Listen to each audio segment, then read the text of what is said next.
rápidamente.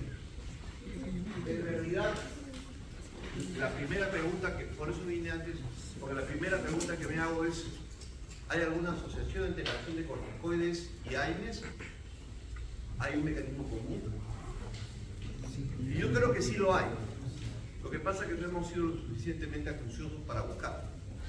Para mí, sí lo hay. Ustedes podrían buscarlo, pero casi todos los antiinflamatorios no esteroidales con diferentes estructuras afectan a un transcriptor intracelular que se llama NF-κB y lo regulan. Y los esteroides hacen también lo mismo. Por lo tanto, ese sería, digamos, la cuarta clave para producir cambios.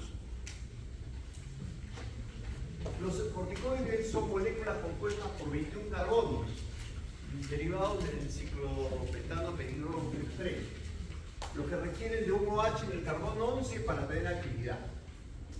Miramos estos corticoides, todos son derivados de la glándula suprarrenal. Estos esteroides generalmente se producen en la capa externa de la suprarrenal, como claramente lo ven aquí. Cuando alguien trata de entrar quirúrgicamente, lo que van a ver sobre el riñón es una pequeña capita de grasa. Y han hecho anatomía, lo han visto. Ahí está la suprarrenal. Y evidentemente ahí también está esta estructura, que es la estructura primordial de los antiinflamatorios no esteroidales, donde el carbono 9, 1 y 6 tienen las propiedades antiinflamatorias y el carbono 16 las propiedades mineralocorticoides. O sea, el concentrar electrolitos para palar líquidos, parte de los componentes importantes que va a hacer la suprarrenal. Estas son las vías y todas parten del colesterol. Por eso yo creo que el colesterol es muy importante. A pesar de que los cardiólogos dicen que no, yo insisto que sí. Y estoy seguro que los cardiólogos están equivocados. ¿Sí? A pesar de que los cardiólogos son una especialidad donde casi todos pisan huevos. Pero como yo he tenido la oportunidad de ir a hablar a Colombia, al Congreso de Cardiología, donde había 800 cardiólogos, y me he hecho así, me he dado cuenta de que para ellos el cuerpo es un corazón con patas. ¿Sí? Y podemos prescindir del colesterol. Cuanto menos colesterol, mejor. No hay sandez más grande. Yo sí creo que el colesterol no hay que bajarlo. ¿Por qué? Porque afecta a la inmunidad. Entonces hay que escoger entre morir de infarto o morir de cáncer. Dicho sea de paso, el año pasado me diagnosticaron cáncer y me sacaron un pulmón. ¿Cuáles son los hallazgos? Un tumor de 6x5 en el pulmón izquierdo sin metástasis. ¿Cómo puede haber un tumor de tamaño sin metástasis? Nunca me controlé el colesterol. ¿Cuánto tengo de colesterol? 240. Nunca. Y no me lo voy a controlar nunca, evidentemente. Y no le voy a hacer caso a los cardiólogos, evidentemente. Porque el colesterol es una vía importante en la inmunidad. Y porque todos los inhibidores del colesterol son inmunosupresores. Eso lo hemos probado con los estudiantes en modelos animales. Entonces, claro, somos inmunosupresores de impacto bajo, pero lo somos. Si yo llego con artritis reumatoidea y le digo, o con lupus, y el pata me receta una estatina, yo me lo como. ¿Por qué? Porque ya se demostró que funciona. ¿Y por qué funciona? Porque al bajar el colesterol y al bloquear la vía, bloquea una de las vías importantes para producir interferón gamma, que es uno de los principales mediadores de la respuesta inmunológica. Entonces, dicho esto, evidentemente no podemos cometer la locura de bloquear todas estas vías, porque tiene funciones importantísimas en el cuerpo. Dicho sea de paso, la mielina cerebral, está constituida a partir de colesterol.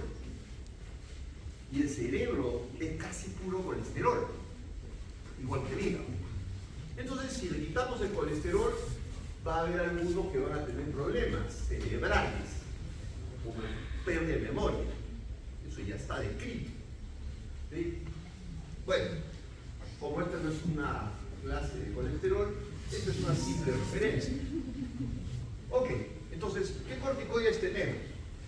Cortisol, que es el que producimos naturalmente, cortisona, metilprednisolona, todos estos son derivados y que van a tener utilidad en la clínica básicamente como es el único producto que tiene dos acciones: antiinflamatorio, pero también inmunosupresor, dos independientes. Es una pregunta clásica de examen. ¿Es antiinflamatorio o es inmunosupresor? Es los dos. Si bien es cierto, algunos inmunosupresores que hoy veremos a dosis bajas se comportan como inmunomoduladores, el típico producto que produce un doble efecto es el esteroide. Ahora, ¿en qué momento pasa de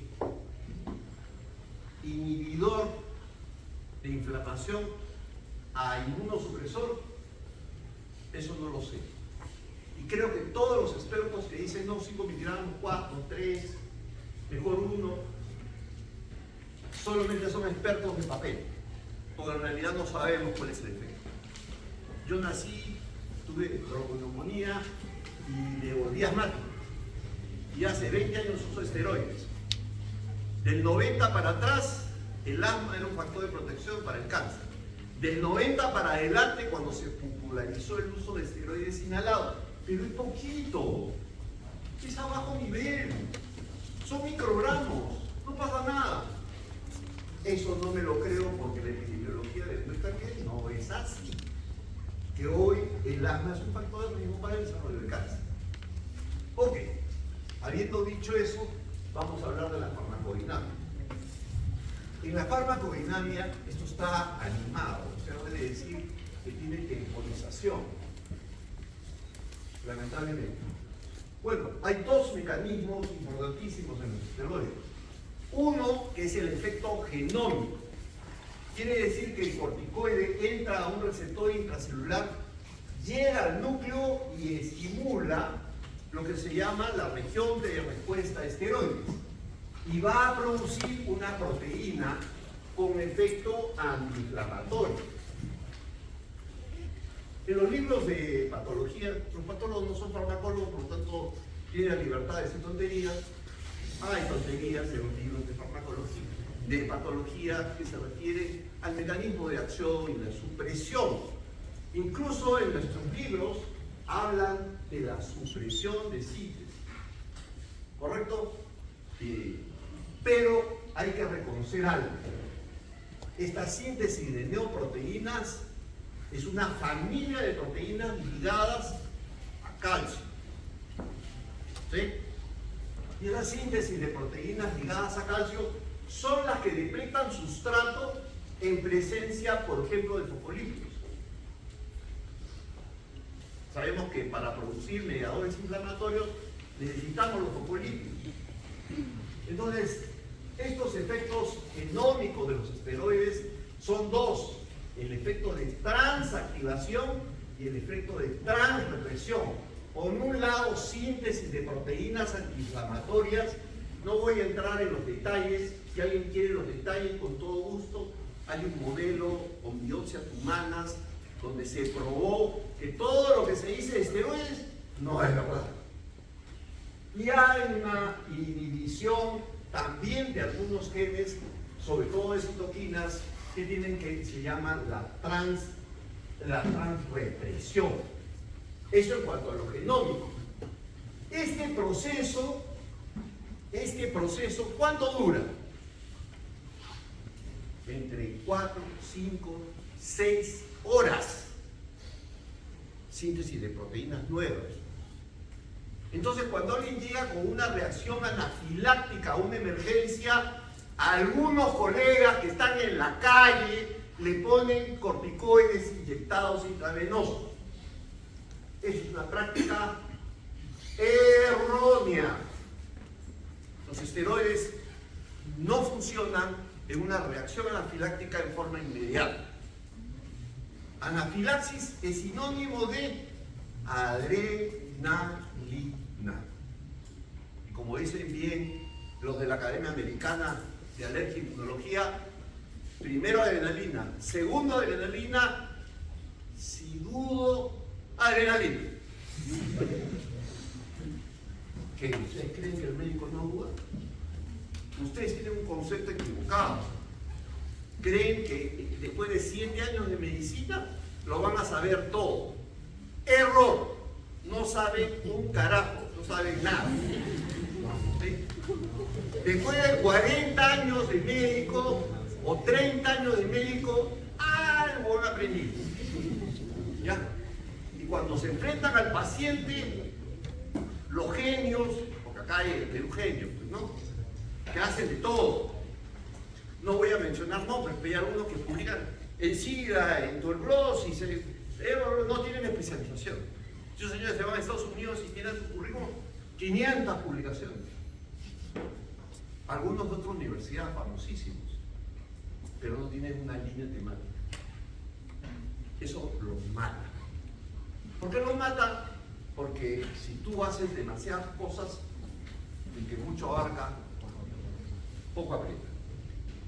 No sabes tanto, a pesar de que crees que sabes mucho. Eres un mar de conocimiento con un dedo de profundidad. Eso no me pasó a mí. Yo sí he profundizado durante los últimos 30 años en lo que estoy hablando. De verdad.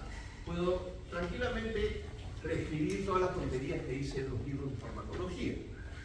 Porque me doy cuenta de que los libros no son tan exhaustivos. Ok, dejando los fenómenos genómicos, pasemos a los mecanismos no genómicos. Y esto lo pinto facilísimo. Cojo una rata, le inyecto esteroides una vez, 2 veces, 3 veces, y a la quinta, sexta vez la rata ya es hipertensa. ¿Por qué en un paciente hipertenso la inyección de esteroides a dosis alta dispara un cuadro de hipertensión? Si necesita 6 horas el corticoide para actuar. Porque el corticoide también tiene mecanismos no genómicos que pueden ser inmediatos. Esos mecanismos no genómicos generalmente lo que hacen es cuando el esteroide se une a su receptor, puede, por ejemplo, inhibir la transformación del ATP en AMP cíclico y de esa forma disminuir la secreción y disminuir la actividad celular. O puede bloquear el ingreso de calcio. Sin calcio la célula no se activa. La célula, a muchos de ustedes les gusta la computación. Todo lo que ustedes hacen con la computadora lo observan en una forma numérica decimal. Pero la computadora no entiende decimal. No entiende la nomenclatura decimal. La computadora opera con ceros y unos, o sea, es binario. La célula es igual. Pasa calcio, activo. No pasa calcio, inactivo. Y eso lo pueden revisar cuando vayan a hipertensión a ver todos los calcio bloqueadores. Los calcio bloqueadores inhiben el pasaje interno de calcio y por lo tanto suspenden la actividad celular. Entonces, cuando vemos calcio inhibidores, nos podemos preguntar, ¿y el calcio inhibidor inhalado servirá para el alma? En modelo sirve. Claro que sirve. ¿Por qué? Porque inhibe el espasmo. Al bloquear el pasaje de calcio. Ah, ¿no es broncodilatador? Claro, no es broncodilatador, pues. Porque lo estamos usando para bajar la presión. Pero puede tener múltiples funciones. Hasta sedante.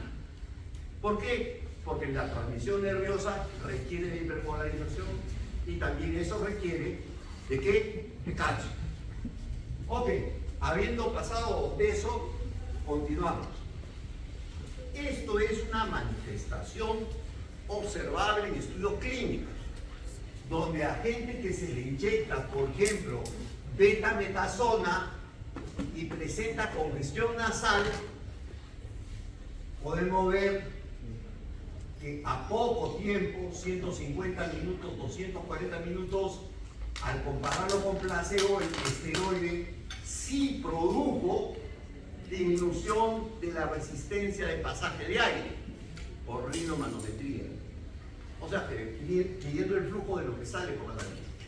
Eso quiere decir que esto, por los tiempos, no tiene que ver con una actividad antiinflamatoria del corticoide, sino con una actividad no genómica de vasoespasmo. Por eso controla la congestión.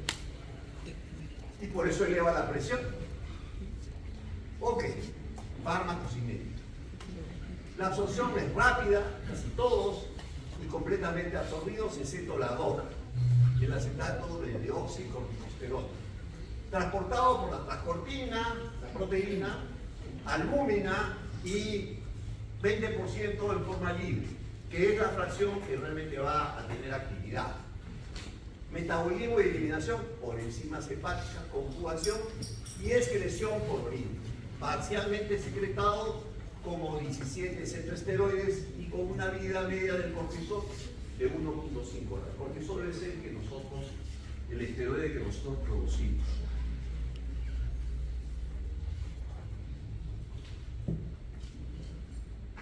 Potencia. Pues bueno, el cortisol es como 20 microgramos de cortisol equivale, por ejemplo, a 5 miligramos de prednisona, a 5 miligramos de prednisolona, a 4 miligramos de metilprednisolona. Y aquí hay una tabla de comparación. ¿Qué produce el esteroide? Miopatías, hay aumento de la presión y aumento de la producción de tanto glaucomas como catarata. Osteonecrosis, puede haber osteonecrosis, puede inducir hipertensión en modelos animales. Nosotros inducimos hipertensión, esteroides, plétora, una sensación de estar con exceso de líquido, fragilidad de la piel, estrías, púrpura.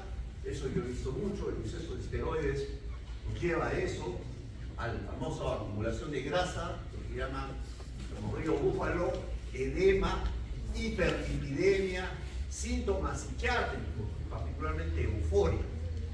Evidentemente hay trastornos del manejo de glúcidos, puede inducir diabetes, catarata subcapsular, ya lo dijimos. Lo menos común es glaucoma, perforación intestinal silenciosa, úlcera péptica, hemorragia gástrica, alcalosis hipocalémica. Todo eso es lo que puede producir. Vamos a parar aquí. Si hay alguna pregunta sobre corticoides, para resolverla de una vez. ¿Alguna duda? Sí. Doctor, respecto a los niños, de que se dice que los corticoides pueden retrasar el crecimiento, ¿es cierto o no? A ver, yo he sido asmático desde los 8 meses de edad. ¿Usted cree que se me retrasó el crecimiento? 1,80 m mido yo. No, ¿no es cierto? No, pero ¿por qué? ¿Por qué? Porque yo no usé corticoides de niño, nunca. Yo empecé a usar corticoides hace 15 años. Me resistí a usar corticoides. Y por eso crecí. Más en promedio en mis padres. Ahora, ¿de qué depende la reducción del tamaño? De la biodisponibilidad sanguínea de los corticoides. Y ahí empieza la pelea del marketing. A ver, señores, ustedes, ¿de qué estoy, señorita, usted de qué estoy hablando? Usted, señorita, cortar la mano así. No venga a clase. Señores, acá nadie está obligado. Si le pasan lista, pasan la lista y conmigo se pueden ir ahorita. No tienen que quedarse. Yo no quiero a nadie que no quiere estar acá por su voluntad. Porque ¿sabe qué cosa? Cuando menos médicos, más ganamos. ¿Sí? Ya, está claro, ¿no es cierto? Entonces, el que no quiere ser médico, afuera. Claro, está claro, ¿no es cierto? Ahorita hay demasiados médicos. Debería jalarme a todos, si pudiera. Porque están siendo malos médicos. ¿Sí? Entonces, como son malos médicos y no quieren atender aquí, ¿Solo para contentar a su papá? ¿Solo para contentar a su conciencia? Pierdan su tiempo, váyanse a la playa. Además, total, Bill Gates no estudió nada y es millonario. De repente ustedes son los Bill Gates. ¿Sí? Pero si se van a comer 7 años, háganlo en serio. Porque de ustedes va a depender la vida de ellos. Ah, y no me vayan a creer que porque son médicos y son acuciosos no se les va a morir nadie. Eso es falso. Se les va a morir gente. Y va a ser su culpa. Eso es lo claro. Bueno, no, ustedes se ríen, pero eso es la verdad. ¿Sí? Se ríen, pero es la verdad. Se le van a morir varios. Y recién ahí se van a dar cuenta de cómo es. Así que no se depriman. Los errores médicos se curen con tiempo. Ok, vamos a entrar entonces ahora al tema de la inmunofarmacología, que tiene que ver con inmunosupresores, terapia biológica, básicamente, para luego poder entrar al tema de antihistamínicos. Entonces, ¿qué es inmunofarmacología? Se define como la manipulación por fármacos o biofármacos, terapia biológica, del sistema inmune, modificando así las respuestas endógenas para beneficio del huésped. ¿Alguien que me traduzca esto, usted, señorita? ¿Qué quiere decir todo esto? Porque es linda la definición, pero si nadie entiende qué dice, estamos jodidos. ¿Sí? ¿Usted, señor, qué quiere decir? ¿Sí? Que podemos usar fármacos para, si es para aumentar el sistema inmune. Bueno, eso no dice ella. Si es inmunosupresor, no es para aumentar el sistema inmune. Acá lo dice bien claro, modificando así las respuestas endógenas. Paciente con enfermedad autoinmune. ¿Qué cosa es la enfermedad autoinmune? Es un error del sistema inmune que en lugar de proteger nuestros tejidos los ataca. Usamos inmunofármacos ¿para qué? Para suprimir al sistema inmune y así lograr respuestas endógenas, para controlar las respuestas endógenas para beneficio del huésped o paciente. ¿Ya está claro ahora sí? Si no, lo vuelvo a aclarar.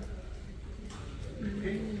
O sea, vamos a modificar la respuesta inmune para lograr que el cuerpo no sea vulnerado por nuestro sistema inmune.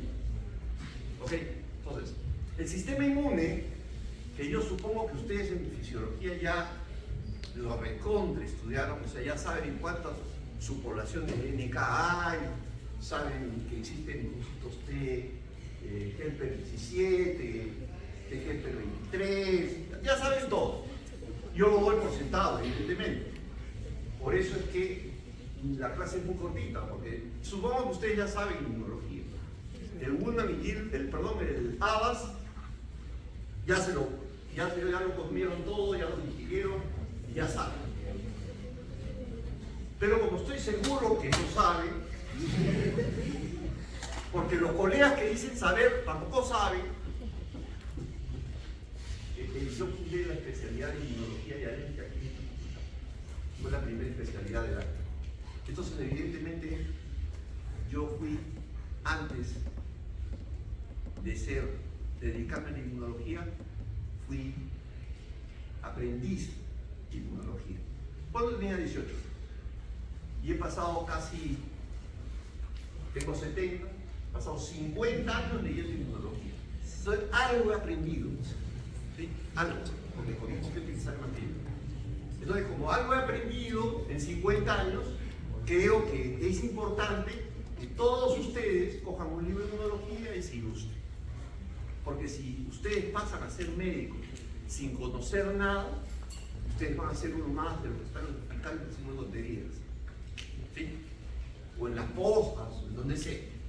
Entonces, para que no suceda eso, lean inmunología. El futuro, en la especialidad que quieran, es la inmunología. Y especialmente la inmunofarmacología. ¿Se van a dedicar a la oncología? Todas las terapias son inmunoterapias ahora. Yo nunca perdí el pelo y recibí terapia para el cáncer durante 4 meses. Las nuevas terapias. Hoy estoy recibiendo inmunoterapia cada 21 días. ¿Cómo estoy? Normal. Cada 21 días me ponen una inyección y es inmunoterapia. ¿Sí? Y ya parece ser que el seguro va a tener que poner sus barritas en remojo, porque al frente le dan terapia chauchilla a los pacientes con cáncer y se mueren. Yo tengo un seguro que me cubre los $11.000 que vale cada 21 días la ampolla que yo uso. El seguro no quiere comprarla. Y se muere. Y se muere sin pelo, en condiciones deplorables. El cáncer ya no tiene que ser como eso. A mí me dijeron al frente, sí, te vamos a operar, te cortamos acá todo, te sacamos el esternón, te hacemos una operación a cielo abierto, te sacamos el tumor y quedas curado. Me reí, me fui a otro país y ahí me operé. Y tengo un corte aquí de 5 centímetros. Por ahí sacaron el tumor, sacaron el pulmón, hicieron revisión ganglionar, hicieron todo en 5 horas. Con un robot y un corte de 6 centímetros. De un costado. Me voy a la playa y nadie se da cuenta que me han operado de un pulmón. Evidentemente. A los 3 días, alta. Y a los 4, paseándome en un centro comercial en Madrid. Acá enfrente, 45 días para recuperarme de todas las costillas rotas. Más un dolor eterno de todos los nervios destrozados. Ok, el que cree que acá estamos en el mejor de los mundos está perdido. ¿Sí? Perdido. No tiene ni la menor idea de lo que es el primer mundo. ¿Sí? Y lo que yo quisiera es que al menos la mitad de ustedes se vayan a ese mejor mundo. Porque dicho sea paso acá, al frente 8.000 soles. En Estados Unidos, $25.000. A más. Así que la farmacología es importante, si no saben inglés, están fritos. Vayamos, sigamos. Bueno, en 1959, Santibaldi, Andor Santibaldi, escribe, introduce la palabra inmunofarmacología. En la década del 60 la palabra fue usada básicamente para un proceso llamado radioinmunoensayo que ya no existe. O sea que no es historia, un proceso histórico que permitía dosar hormonas y algunos electrolitos, y algunos fármacos. El término luego comprendió la farmacología de los nucleótidos psíquicos del sistema inmune, que vamos a verlo ahora. Y finalmente en el año 79 se crea todo el año. Hoy ya hay revistas como inmunoterapia, ya esto es explosionó. Ya la inmunofarmacología es medida propia. Cuando ustedes escuchan inmunofarmacología, lo primero que se les viene a la mente es, bueno, esto es más o menos como los receptores alfa-adrenérgicos. Yo pongo una droga y puedo medir la linealidad de la respuesta del receptor alfa-adrenérgico y puedo encontrar su dosis letal 50, puedo decir cuál va a ser la dosis humana que le voy a dar al paciente, puedo establecer el riesgo, todo. Ok, eso es en la farmacología clásica. En la inmunofarmacología suceden cosas raras. Ustedes hacen todo el procedimiento que se hace para estudiar un fármaco y cuando ya creen saberlo todo, lo ponen y por lo menos se le muere la mitad de pacientes. Eso pasó en Inglaterra con un inmunofármaco que habían hecho la dosis en modelos animales, lo habían aprobado preclínicamente, ya sabían todo, suponían, hasta que lo pusieron en un humano. En 6, de los 6 se murieron 2 o 1 creo, los otros 4 desarrollaron neoplasias, o sea, se desbandó. ¿Por qué? Porque mientras que un fármaco puede actuar sobre un receptor, a pesar de que los inmunofármacos tienen blanco, pueden tener otros desconocidos. Y entonces no es tan seguro, claro, ahora se han recontra redoblado los mecanismos. pero no dejan de ser complejos, porque son muchos, es muy proteico la respuesta de estas drogas. Vamos a hablar ahora de inmunosupresión. Cuando hablamos de inmunosupresión, inmediatamente debería venirnos a la mente drogas que se usan en trasplantes. ¿Por qué? Porque cuando yo trasplanto un órgano que no es mío, de otra persona, lo que va a suceder es que ese órgano va a presentar antígenos diferentes a los míos y el sistema inmune apenas se dé cuenta va a tratar de destruir. Y entonces nosotros vamos a tratar de parar la destrucción. Y eso lo ve en la sobrevida de pacientes. El primer trasplante de corazón que lo hizo Barnard en Ciudad del Cabo, creo que duró un mes el paciente.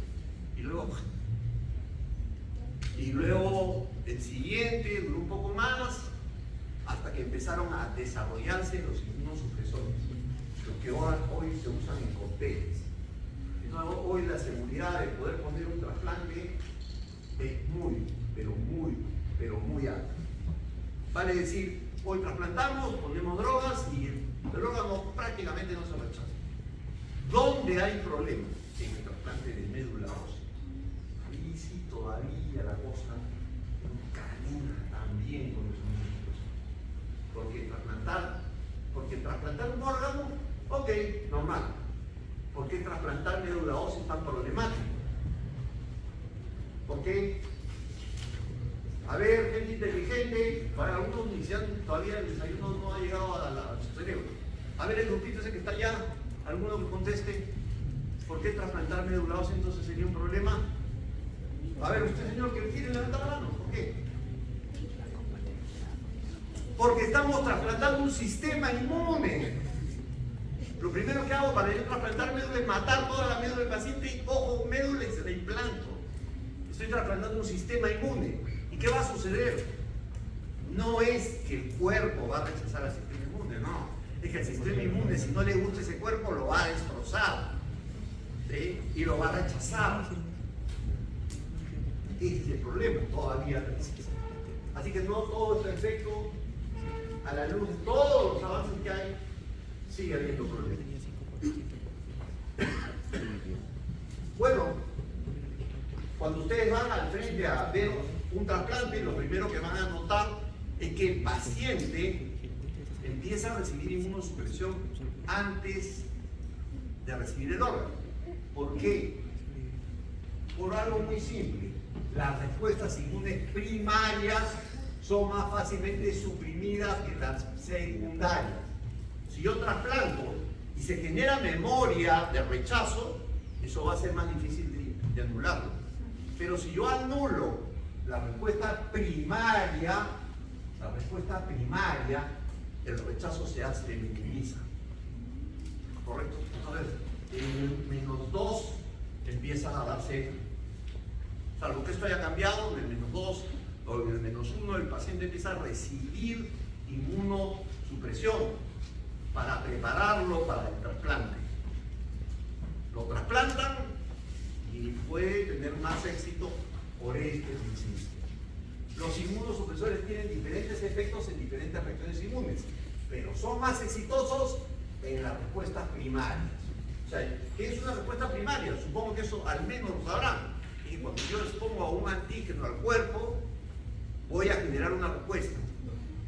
Pero si lo expongo una segunda vez, cuando ya hay memoria frente a ese antígeno, la respuesta va a ser mayor.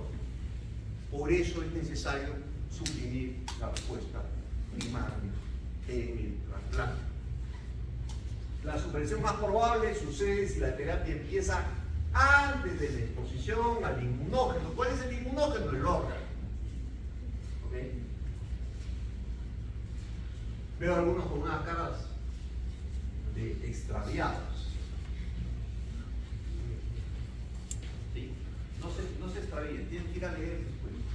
Esto es un super resumen, tienen que ir a leer. Bueno, estos es todos los inhibidores que hay actualmente. Hay muchos más, pero estos son los más importantes. Empezó con el premio Nobel, Hensch y colaboradores fueron 3 los que ganaron el Nobel por el descubrimiento del cortisol. En esa época cogían suprarrenales, hacían un extractado de tejido y le inyectaron a un paciente con artritis, vieron que mejoró. Y descubren el primer inmunosupresor, o si quieren inmunomodulador, pues pero luego siguieron, ¿no? Y se han desarrollado todos estos fármacos que al frente van de todos los días a dar estas cosas, ¿no? No hay ninguna novedad. Pero sí hay algo que al frente no saben y ustedes lo van a saber. Porque yo he hablado con he estado en mesas de ondas y uno suelta preguntitas así para explorar. Tiene más conocimiento del que dice los insertos del fármaco. Pero los médicos solamente saben los insertos. Porque si estuvieran farmacología serían médicos de otro nivel.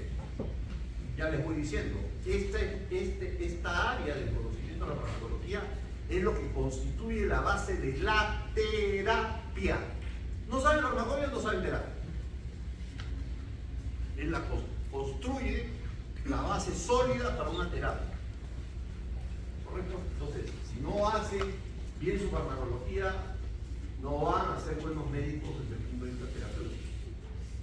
¿Ok? Yo un día estaba en una oficina y yo era director de una compañía y viene el gerente y me dice, estoy con cólico. Y no hay nada. Bueno, nosotros tenemos amlodipino, tómate media tableta de amlodipino. Chao. ¿Qué creen que pasó? Tengo un bloqueador de calcio. ¿El espasmo de cólico qué es? Calcio mediado. Ya pues le pasó el cólico. Pero si ustedes no saben farmacología, seguro que no. Doctor, tengo bajo conteo espermático. ¿Usted usa algún calcio antagonista? Sí. Muy bien, entonces le vamos a dar pseudoefedrina.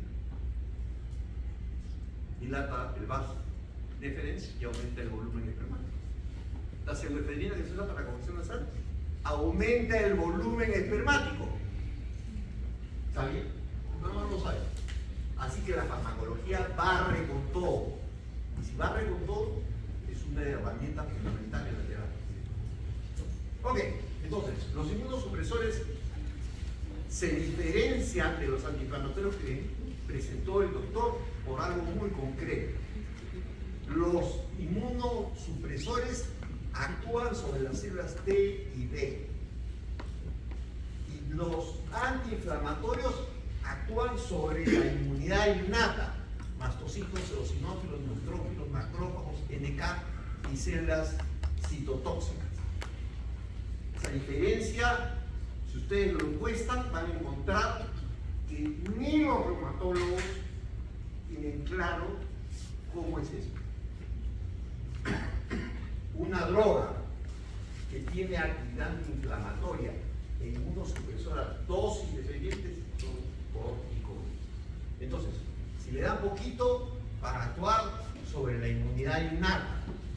Y si le dan altas concentraciones de esteroide, van a actuar sobre los linfocitos T y D que construyen la inmunidad adaptativa. Inmunidad innata, inflamación. Inmunidad adaptativa, inflamación aguda. Inmunidad adaptativa, inflamación crónica. ¿Ok? ¿Está claro? Este gráfico lo saqué de un libro antiquísimo, pero es más claro que el agua y esto no está rebatido. No se discute porque así es. O sea, y la prueba de que es así es que cuando ustedes le dan dosis baja de corticoides asmáticos, se supone que va a actuar sobre el mastocito, sobre la infiltración de eosinófilos pulmonares, sobre los neutrófilos, porque ahora ya sabemos que hay asma neutrofílica y asma eosinofílica, sobre todo eso. Entonces, está más claro que el agua la diferencia. Cuidado, pregunta. Esta es una pregunta clave. Diferenciar. Ok, este gráfico nos muestra la sobrevida de los injertos de trasplante conforme fue progresando el uso de la ciclosporina, un inmunosupresor. Ciclosporina. O sea, antes, miren el éxito. Como, claro, ahora que estamos por acá, este éxito es mucho mayor. Porque ahora ya no se usa una droga, se combina. El éxito de sobrevivir a un trasplante es altísimo. 10, 15, 20 años. Y empiezan otros problemas.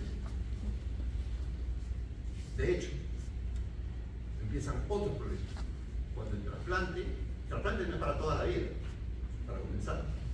El trasplante modifica algunos perfiles y esos perfiles llevan a que el trasplante tenga una fecha de vencimiento de entre 15, no más años, 15, 18.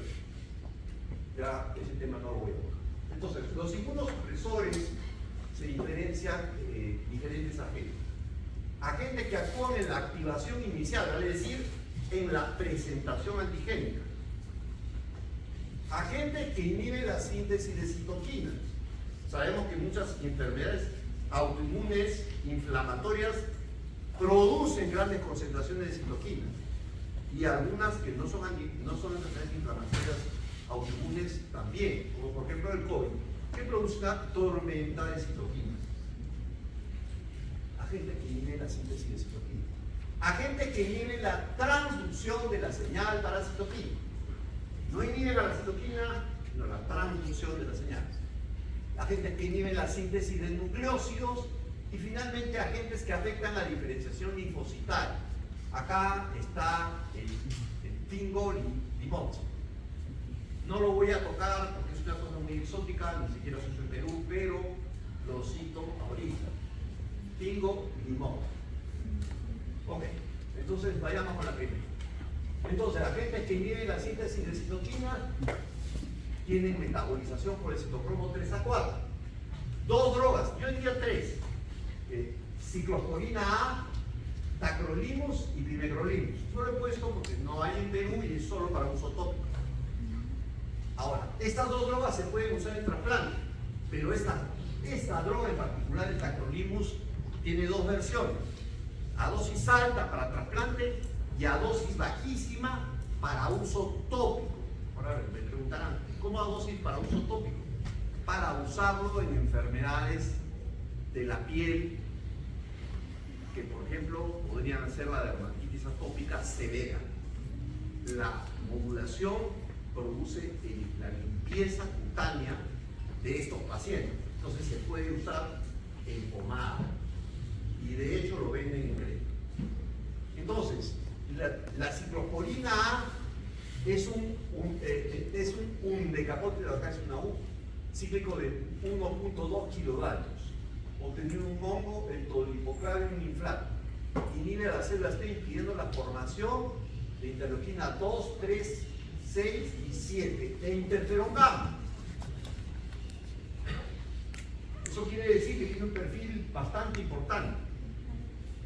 El tacrolimus o FK506 es bastante más potente que la ciclosporina, como unas 10 veces.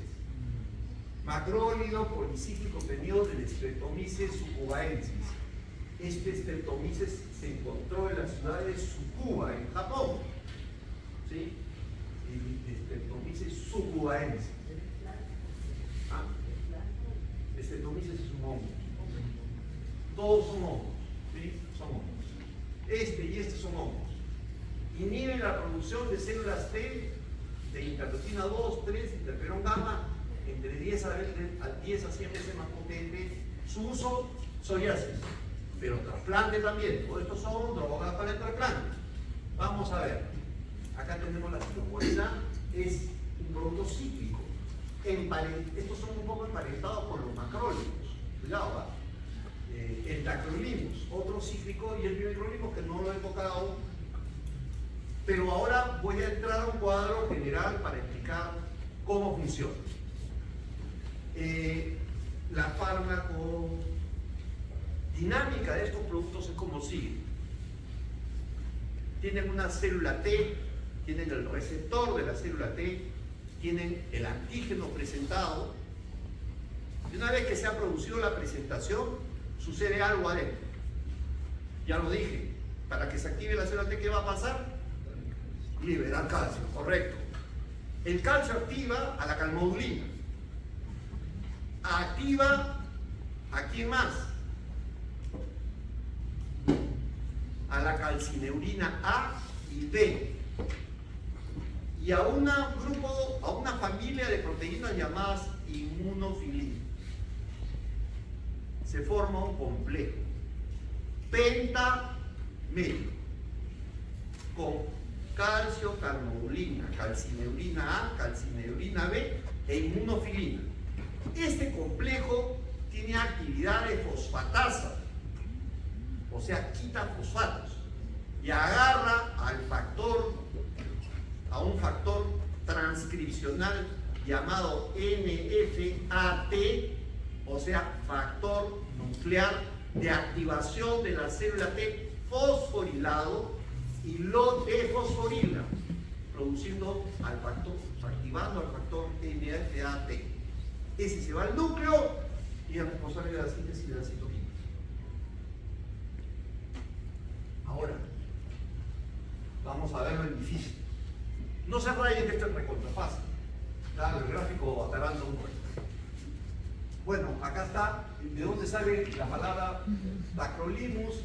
De T, sucuba, M de macroli, tacro, ¿ya? Pues un acrólido, como les estaba diciendo. Estamos hablando de un producto que se parece ¿a quién? A la citromicina, ni más ni menos, y a toda la familia, etc. Ok, ese es el monte de Sucuba y esta es la ciudad de Sucuba. Ok, ahí está el gráfico. Sin miedo. Entonces, tenemos el receptor de la célula T, viene la señal, activa las puertas para que ingrese calcio, ingresa calcio, pero además hay calcio dentro de la célula. El retículo endoplástico libera calcio y se forma el complejo pentamélico. Calcio, calcineurina A y B, calmodulina más la inmunofilina llamada CSA, que tiene que ver con ciclosporina, la inmunofilina. Formado el complejo pentamélico, lo repito, para aquellos que no saben que el pentamélico es simple. Pentamélico coge el factor NFAT fosforilado y como esto tiene actividad de fosfatasa, lo defosforila.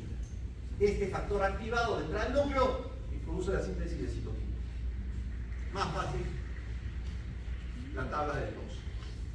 Ok, ¿cómo actúa la ciclosporina?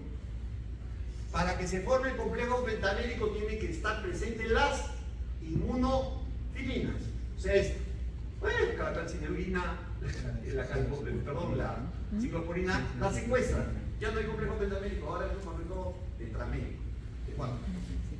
Como no hay complejo pentamélico, no hay actividad de fosfatasa, no se desfosforila, no entra en núcleo y se inactiva la célula. ¿Está claro? Más claro que el agua. Ahora, eso es en la ciclosporina A. ¿Cómo es en el tacrolimus? En el tacrolimus es la misma vaina, solo que aquí ya no es el factor es el factor llamado FK506 que se une a esta inmunofilina llamada factor FK binding protein, proteína ligante del factor de la droga 506 que es el tacrolimus. Igual, complejo pentamélico se liga, igual lo secuestra, ya no se forma el pentamélico, lo quita afuera y ya está. Este mecanismo no lo voy a revisar porque no hay en el mercado local la comicina, es súper cara, yo lo he usado, pero a mis pacientes lo mando a comprar a México. Ustedes no tienen por qué saber. No hay, si no hay, no lo vamos a usar. Listo. Bueno, paciente con dermatitis atópica, si hubiera menos luz se podría ver mejor, pues tiene un eczema terminal, paciente después de ser tratado con tacrolimus tópico en crema. ¿Ok? Evidentemente nadie le va a dar tacrolimus por vía oral, eso no se usa. Es tópico el tratamiento.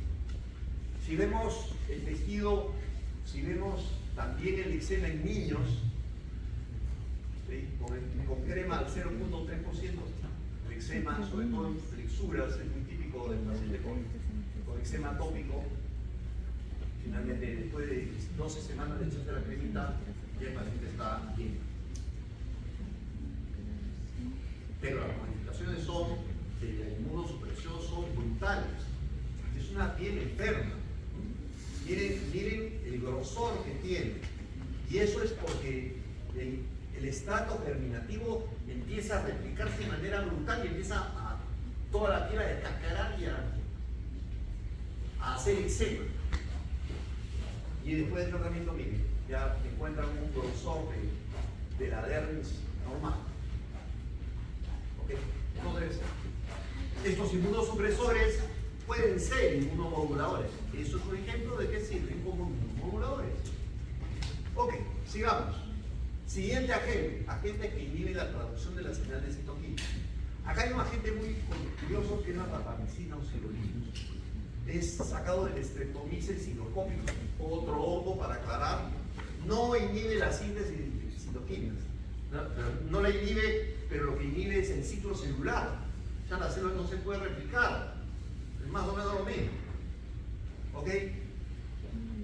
Este es el receptor, ¿sí?, de citoquinas que activa al mTOR. El mTOR es un símil del complejo pentamérico, ¿correcto? Pero es un solo factor. Este mTOR se liga a una proteína parecida a la de tacrolimus, que es el FP-BP, y forma un complejo de A2. Y ese es el que desencadena todas las señales. Entonces, y desencadena las señales que van de la fase G1 a la fase S de síntesis. ¿Qué pasa si yo bloqueo acá?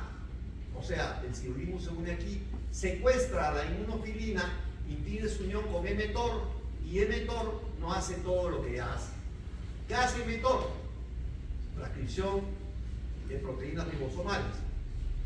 Controla el ciclo celular y además la síntesis de proteínas, y además controla el pasaje de la fase G1 de mitosis a la fase de síntesis. Si yo lo inhibo acá, ya todo esto no pasa. Todo esto no pasa. mTOR. Y mTOR es el blanco más estudiado para evitar el envejecimiento. Rapamicina en modelos animales prolonga la vida de ratones un 20%. Todavía no se está usando en humanos, ya en veterinarios.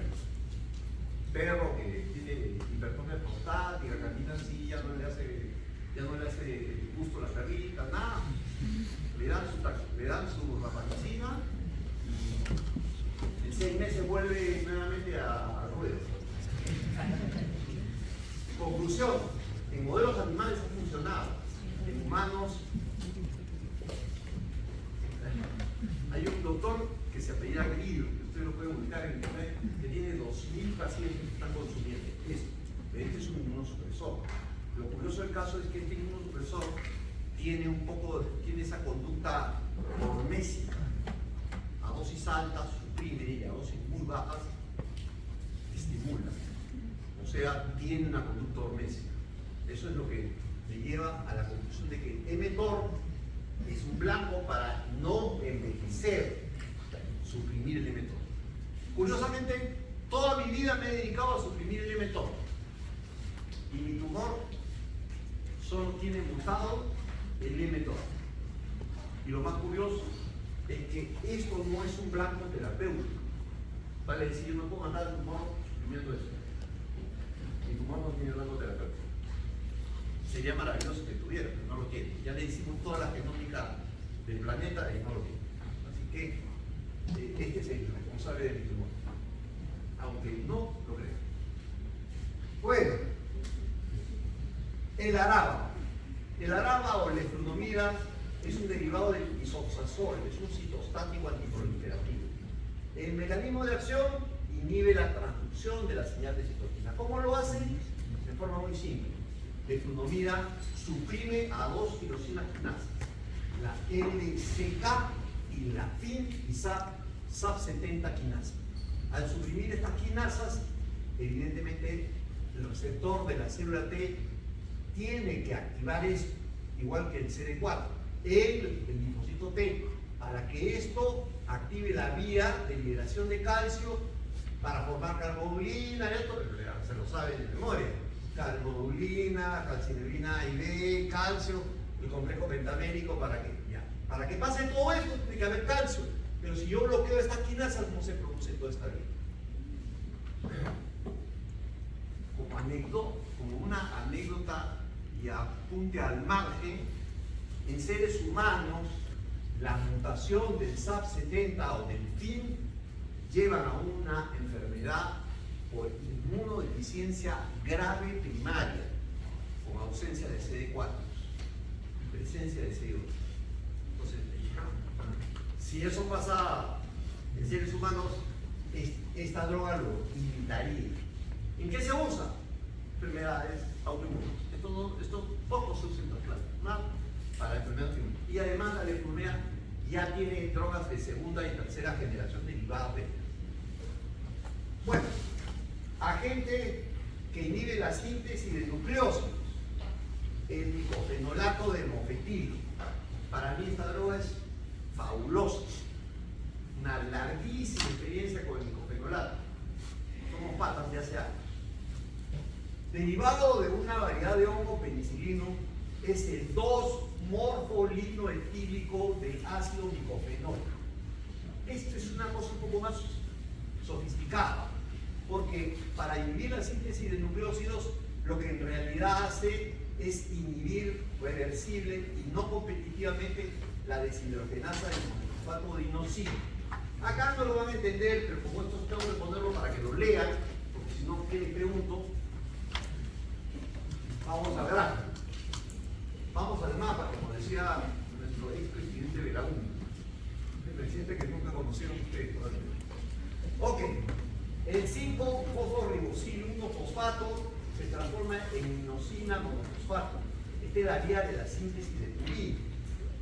¿Okay? Entonces, la inosina monofosfato tiene que transformarse en guanosina monofosfato y esta, por rescate, en guanina.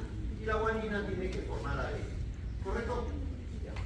¿Qué hace para pasar de este paso aquí? Necesita una enzima que se llama la inosina monofosfato deshidrogenasa. Bueno, esta la inhibe el micofenolato. Y entonces toda la vía de rescate de la guanina no hay, por lo tanto, no puede haber síntesis de ADN, por lo tanto, la célula T se ve paralizada en su multiplicación. Dentro de las cosas que se usan en trasplante, el micofenolato se usa en trasplante. Pero también tiene, si ustedes entran y buscan un paper sobre el micofenolato en la revisión de Drugs, de la revista Drugs, van a ver todas las aplicaciones que tiene. No voy a hablar de efectos adversos porque podría llenar el salón 10 veces con los efectos adversos de todas estas drogas. Así que si alguien está interesado en los efectos adversos, particularmente de alguna, me escribe, le mando un WhatsApp, yo le mando la información. Porque esto es amplísimo. Yo estoy usando Pembro, y ya lo vamos a ver ahorita. Yo estoy usando pembrolizumab. ¿Saben por qué se murió Fujimori? ¿Por qué pidió usar Pembro? Se murió. Claro, yo no voy a morir. Las condiciones físicas de alguien para recibir un inmunosupresor o un inmunomodulador son claves en la evolución del paciente. Y él estaba muy débil. Tenía un tumor, y dijeron, bueno, Pembro, pero yo quiero que suba la dosis y está medio confiado. El médico dijo, bueno, y le lo vengo a poner con suyo, que se estima ¿cómo? Se murió. O sea, el tema es, sí, no se ríe, yo no me puedo reír la muerte de ningún, ni siquiera del enemigo, pero hay gente que lo odia. Lo que pasa es que ustedes no vivieron el terrorismo, yo sí. Entonces, como yo sí vivía el terrorismo y explotó una bomba en la puerta de mi casa, casi se muere mi padre, entonces yo sí sé que es el terrorismo. Y yo lo respeto, respeto a toda la gente. Pero yo sí creo que yo estuve en la época de las brigadas rojas en Argentina, de las madres de Mayo, ¿sí? Que ustedes creen que son pobrecitas. Bueno, tendrían que saber los horrores que se cometieron para que vieran cómo la respuesta del militar fue brutal, porque era brutal la forma como también el terrorismo atacaba. Entonces, bueno, Vayamos a lo práctico. Nicofenolato hemofenil es una paciente de 12 años. 12 años, ¿ah? No estamos hablando de 80, 12. Me llega con 89% del cuerpo lesionado por una dermatitis atópica severa a la consulta. Lamentablemente esta luz en exceso no permite ver muy bien las fotos. Se le da nicofenolato. Estas drogas son poquito a poco. Es casi como el amor. Poquito a poco. Ganado terreno con la chica, igualito con las drogas. Entonces, 250 miligramos en la mañana, 50 miligramos 12 horas después, son 500. Si ustedes ven aquí, empezar con 2 gramos. Eso es para los que no saben nada de inmunosupresión. Luego 750, 3 al día. Luego 1000, 500 en la mañana, 250 en la tarde, 250 en la noche. Y yo digo, bueno, hasta ahí unos 12 años, me voy aguantando un poquito, pero como veo que hay respuesta clínica buena, digo, bueno, lo subo a 200, a 1250. Cuando subo a 1250, un herpes facial inconveniente. Entonces, lección: los inmunosupresores tienen riesgos, y el principal riesgo de todos, infección. Paciente trasplantado renal que recibía ciclosporina, amigo de mi padre, y visitaba casa. Un día va, 2 días después, fallece. Tomaba ciclosporina por el trasplante. Es una infección urinaria y se fue. Y yo lo he visto caminando perfecto, así como me ven ahorita, así que sí, los inmunosupresores tienen riesgos. Y el principal riesgo es la infección y la sobreinfección. Ok, la paciente, evidentemente, cuando hizo empezamos con el antiviral, suspendimos la droga. Ustedes pueden parar esta droga en cualquier momento, no es corticoides. Abajo, 0. Una semana de tratamiento y luego secó todo. En 3 días se secó. Y después nuevamente se volvió la droga. Y ya no con 1200. Luego nuevamente a recitar la de poco a poco hasta llegar a... La guía dice otra cosa, totalmente. Pero la medicina no es ciencia.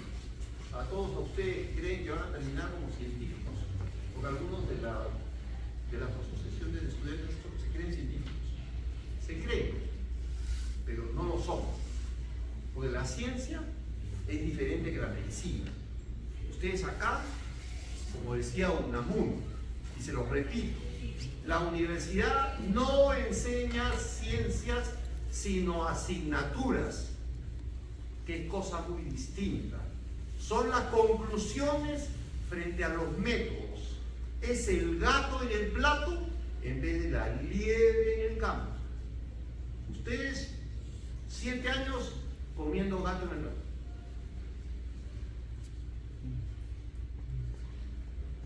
Yo me he pasado 30 años cazando liebres en el campo. Esa es la diferencia entre ustedes y yo. ¿Por qué? Porque cazar liebres te obliga a saber métodos. Te obliga a saber. Y lo que salen de aquí con maestrías, evidentemente respetables, son teóricas. Entonces sale usted de magíster de farmacología. Se va a Estados Unidos, ven para acá. Ahí está la máquina de Pascal. Quiero que me midas el pasaje de iones de calcio en células neuronales. Oye, pero yo nunca he visto un Pascal en mi vida. Vaya en Perú. Ah, pero es magíster en farmacología. Sí, pues, ya. Ok, compadrito. Demos vuelta a la página, el título de papel que les dan a ustedes. ¿Qué van a hacer? Evidentemente eso es una burla. Yo he tenido que sacar la maestría a la fuerza. ¿Quiénes me enseñaron? Mis alumnos. Maravilloso, me enseñaban a mí y yo feliz. Feliz porque algunos no se atrevieron y dijeron, no, mejor no voy. Y no se aparecieron en la clase. Bueno. Ok, ahí está la... Nada. Limpio. Las lesiones eran graves, graves, todo el cuerpo. Pero la paciente, la voy a hablar de nuevo, ya 12 años, ahora tiene 20, ha sido todos los años mi paciente, pero hay algo que no ha cambiado. Es una paciente con 23.000 unidades intracelulares de IgE. ¿Alguien sabe cuál es el valor normal de IgE? 100. 100. Tiene 23.000 unidades. Estamos hablando de alguien que tiene una perturbación inmunológica severa. Ya no ha focalizado piel, pero a veces tiene como espasmo, a veces perturbación nasal, todo, explota por aquí, por allá, por acá, por allá, pero ya no tiene el compromiso ocular. El médico hace tres cosas: cura cuando puede curar, alivia cuando puede aliviar, y acompaña a bien morir cuando no puede curar ni aliviar. No se olviden, porque a algunos médicos solamente les gustan los dos primeros y se olvidan del uno, que es el más importante: acompañar al paciente que no podemos ayudar y que tiene una enfermedad final. Ok, estamos en tiempo, ¿ah? Terapias biológicas. Bueno, entre las terapias biológicas están los anticuerpos monoclonales, las citoquinas, las terapias celulares como las de células TIL. ¿Qué son las benditas células TIL? Tumor Infiltrate Lymphocyte, linfocitos infiltrantes de tumor. Entonces saco el tumor, trituro el tumor, lo paso por una máquina que me separe las células, los linfocitos que encuentren en el tumor. Y esos linfocitos, de hecho, son T cells, matan el tumor, están allí para matar al tumor. Los expandes, lo metes y el paciente remite el tumor. Eso ya se ha visto. También terapias como las terapias CAR T-cell o terapia de células CAR, células T-CAR. Lo vamos a ver ahorita. Y finalmente las vacunas tumorales. Pues estamos en este momento en una explosión de biológicos. Prácticamente biológicos hay para todo. Y pronto va a haber biológicos para la hipertensión. Ya hay. Pfizer ha comprado una compañía en Suiza que patentó una inyección que se pone una vez al año para controlar la hipertensión, basado en anticuerpos. Basado en anticuerpos contra angiotensina. Básicamente contra angiotensina 2. Entonces ya, y todos son biológicos, pues son anticuerpos monoclonales. ¿Quién descubrió los anticuerpos monoclonales? ¿Ah? Fue un argentino de la ciudad de Mendoza. Es como que de Arequipa salga alguien y gane un Nobel, ¿no? Más o menos así. Bueno, sí. Vargas Llosa. ¡Ah! ¡Qué maravilla! Sí tenemos uno que igual. Bueno, César Milstein salió de Mendoza. Era profesor de biología molecular, era biólogo molecular, se fue a Cambridge a estudiar un doctorado. Y en el doctorado se tropezó con Kohler y entre los dos hicieron patas y a él se le ocurrió una idea. Oye, ¿por qué no agarro una célula tumoral humana como la célula del mieloma, que produce un montón de anticuerpos, y lo fusiono con una célula presensibilizada para ver si me produce grandes cantidades de un anticuerpo dirigido contra la sensibilización de esta célula? Y desarrolló lo que se denomina hibridomas. Entonces, eso dio origen a todo un área de anticuerpos monoclonales. Y hoy vamos a revisar eso cuando hablemos ahorita de lo que se denomina terapias del cáncer, que es donde ha evolucionado este tema. Cuando una célula presentadora antigénica le presenta a una célula T un antígeno, lo hace a través del complejo mayor de compatibilidad de tipo 2, antígeno procesado a un receptor de la célula T llamado T0. Pero esto es así: presenta el antígeno y hay una segunda señal para activarlo. Esa segunda señal generalmente es el CD80-86, que debe activar al CD28. hace el tumor para revertir, o mejor dicho, no revertir, subvertir, ¿sí? Subvertir ese órgano? Fácil. Presenta su antígeno tumoral en ausencia de señal, de segunda señal. ¿Y qué pasa con la célula T cuando sucede eso? Al no ver presentación y activación, la célula T dice, ah, ese es un antígeno propio. Y la célula tumoral se queda irreconocible frente al sistema inmune. Frente a esa posibilidad es que surgen los famosos anticuerpos contra lo que se denominan checkpoints o puntos de chequeo. Entonces, antígeno presentado a la célula T, el receptor de la célula T, antígeno presentado por molécula de clase 2 por la célula tumoral, por una célula normal, mejor, y CD80, CD86 a CD28. Entonces, cualquiera de estas dos, esta relación de aquí es una relación normal, no es patológica. ¿Ok? Y esto lleva a la activación de este linfocito T. ¿Qué pasa con la célula tumoral? Presenta su antígeno tumoral en ausencia de coseñales, en ausencia de CD80.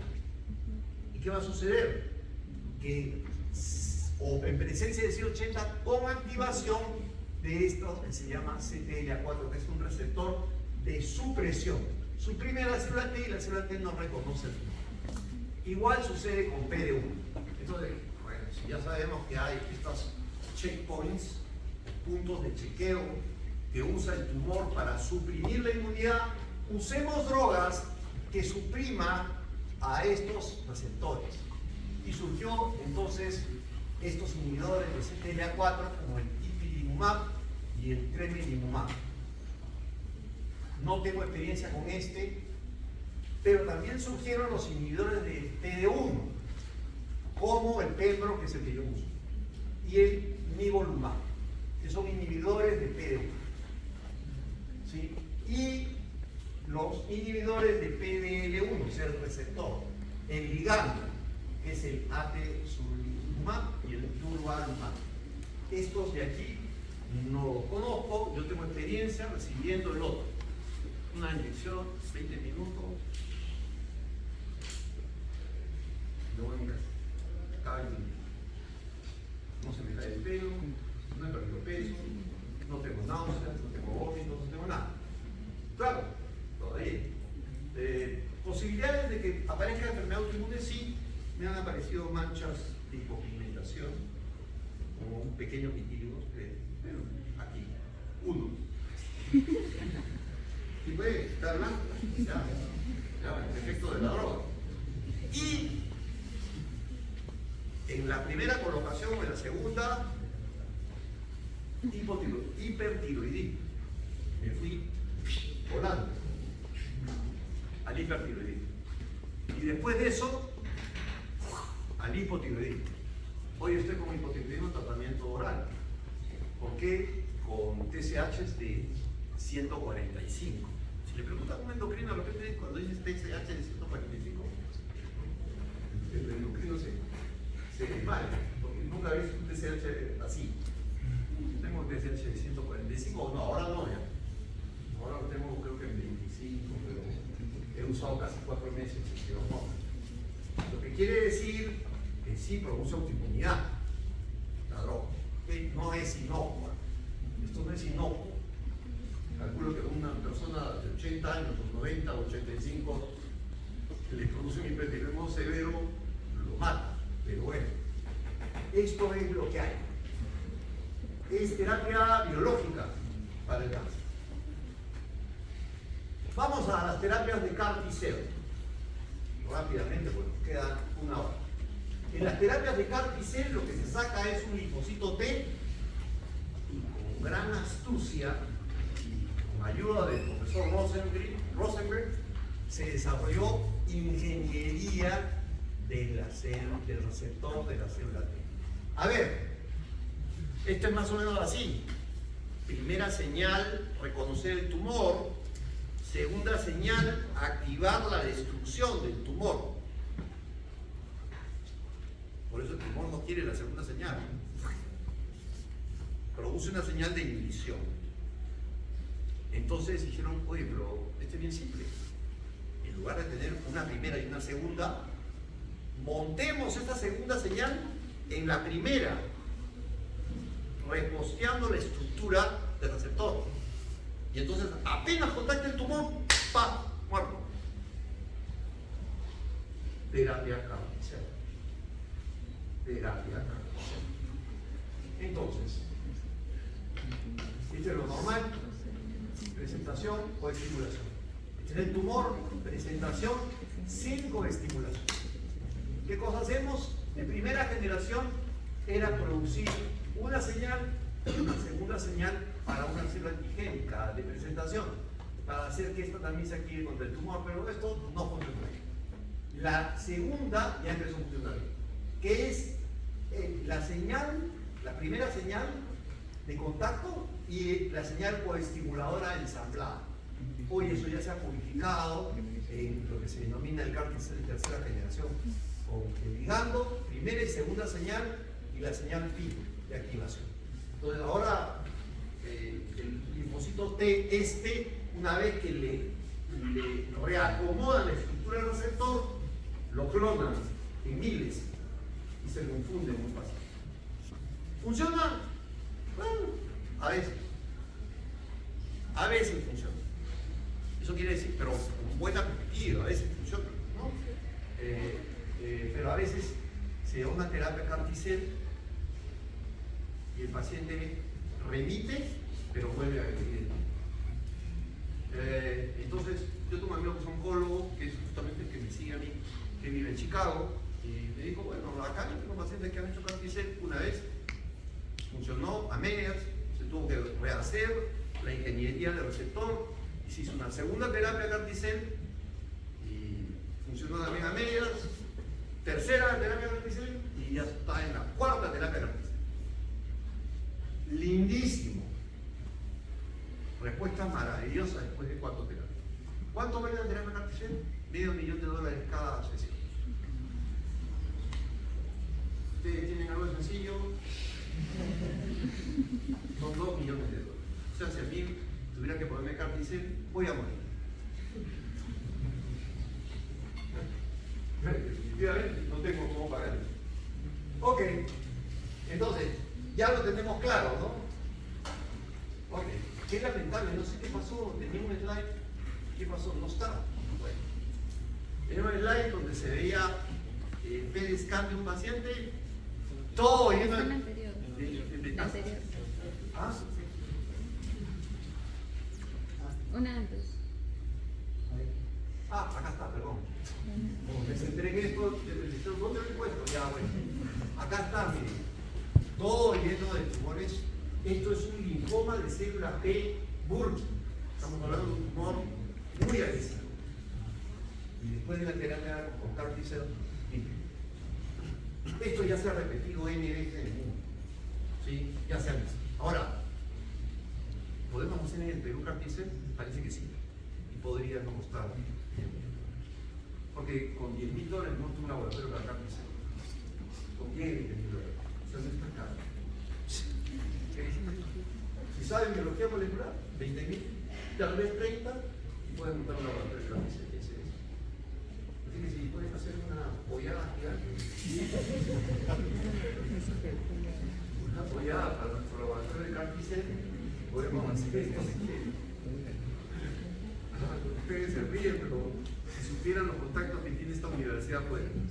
Yo tengo una persona que ha trabajado esto, que es de San Marcos, que vive en Estados Unidos.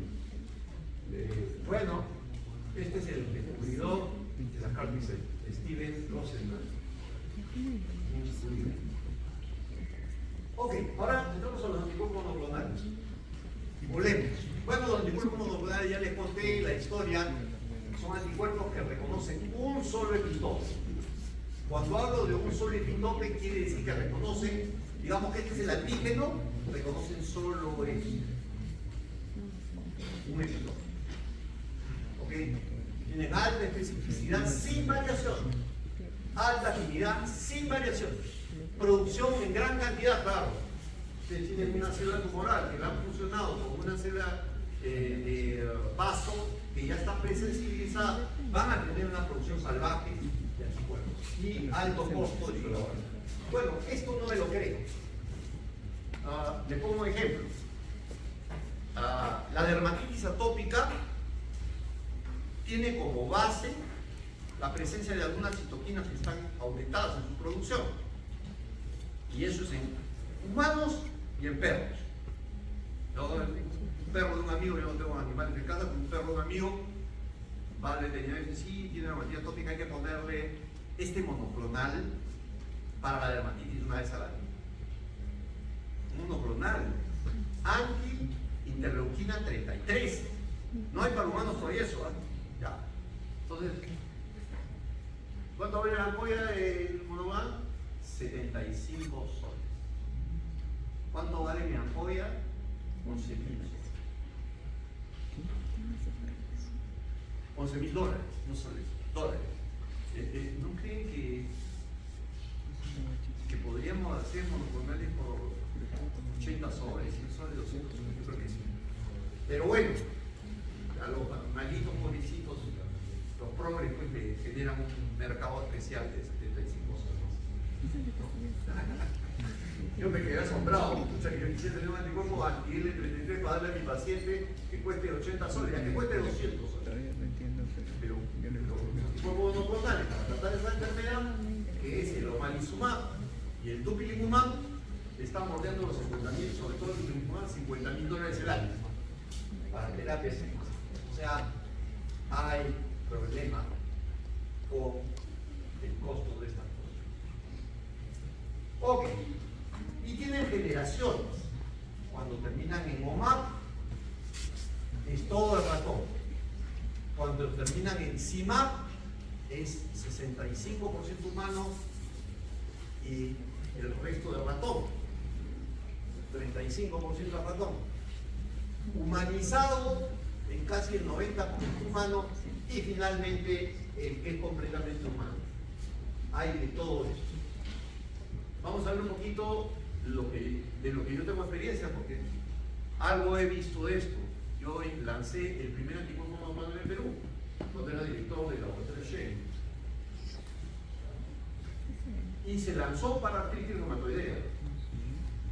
Es una enfermedad inflamatoria donde hay un imbalance entre las moléculas que disminuyen la inflamación de las moléculas que producen inflamación. ¿Okay? Entonces, hay un doctor que se llama Feldman.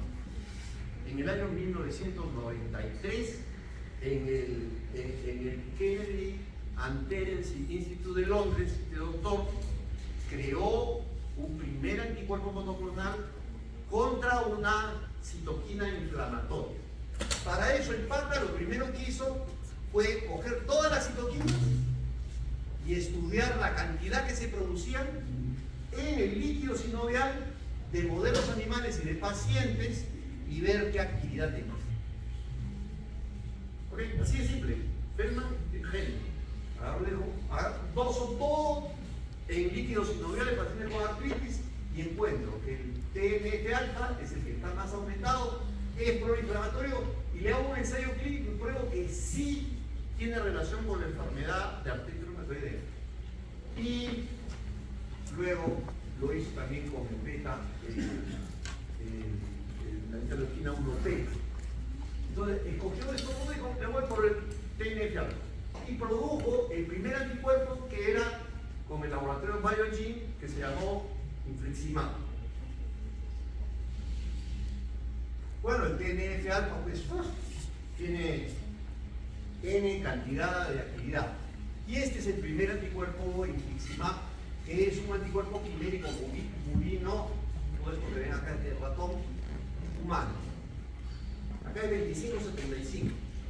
Y siempre IgG1. Por cierto, todos los anticuerpos monoclonales, salvo que lo digan, se basan en la estructura de la inmunoglobulina humana IgG1, que es la que mejor ha sido mapeada.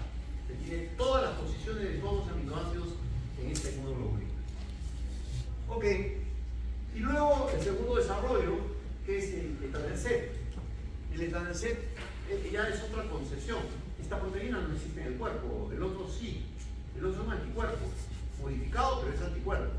Esto no, estos patas de laboratorio que lo desarrollaron, dijeron, oye, ¿cómo podemos empezar la carrera con estos patas que han sacado el otro? Agarraron y dijeron, oye, ¿y el TNF no tiene receptores en el cuerpo humano? Sí, tiene dos, uno de baja y uno de alta afinidad. Uno de 75 y otro de 55 kilovatios. ¡Ah! Ahí está la solución. Hagamos una proteína antimédica que asocia el receptor de 75 kilovatios humano con un segmento de inmunoglobulina IgG1 y de esta proteína. Y este es el etanercept. Los dos están aprobados para artritis reumatoidea y los ponen al frente. Así que ya, experiencia de esto, más de 20 años. Estamos hablando de un refri. Ahí tienen 0 semanas y 10 semanas. Datos del sector Curve, que fue el que hizo los ensayos con infliximab en artritis psoriásica. Ok, riesgos en nuestro país, que dicho sea de paso, en los datos de farmacoepidemiología que nosotros seguíamos, sí se dio riesgo de tuberculosis.